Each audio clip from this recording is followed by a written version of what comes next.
Hi, my name is Mike. I'm here to talk to you today about the Klymit Klymaloft XL pad. This pad I've used personally now at least 10 days. My son's used it a bunch of days too. I just got off a 5-day trek using this pad, and it is the most comfortable pad that I've ever used.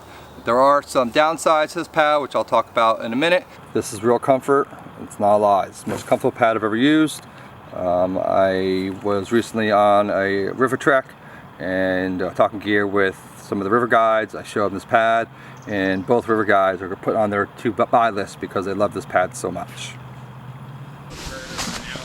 We've used it several nights now. It's real comfy.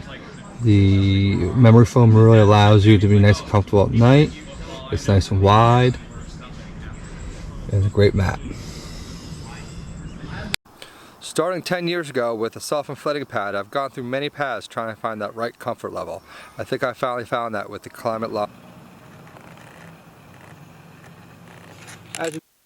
My first backpacking pad was the Klymit Static V2, and it did okay, but I'm a side sleeper, and for me it still didn't do, wasn't as comfortable as I wish. I still have hip pains. I wound up purchasing the Quilted V sheet, hoping that that would help a little bit. It helped a little bit, but this is my backup pad for backpacking. I moved on to other pads. Before I got the Klymaloft XL, my go-to pad was my Big Agnes Q-Core SLX with what they don't make anymore was the Sleeping Giant foam pad, which was nice because it basically created what the Klymit Klymaloft is now, but it was two parts, and the problem is that this is a roll-up, and when you roll it up it has to be at least this wide, and it's a little big, but it was my go-to before I got the Klymaloft XL. I did also make a mistake probably, is I got the 20-inch wide when I first got it. I probably should have gone with the wider 24-inch pad. One thing a Klymit provided is a small little piece of gear aid tape, just in case you get a hole, a puncture. Hopefully I'll never have to use that. One thing I really love about this pad, you don't have to stuff it in a stuff sack. You can just basically roll it up, throw on the end caps, and you're ready to go.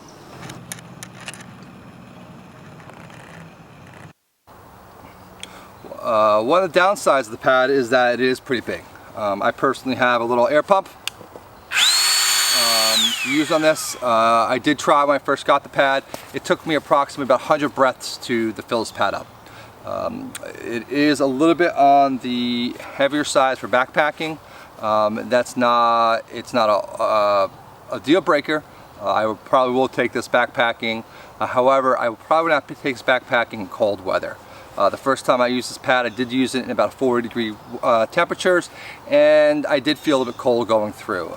They say it is insulated, so they said that it's rated for 3 seasons, but there isn't really light insulation on this. I'd rather go with some of my insulated pads instead, or maybe actually use a quilt on top of this, which adds more bulk, but that is one of the issues. Another thing I did talk about in is the valve.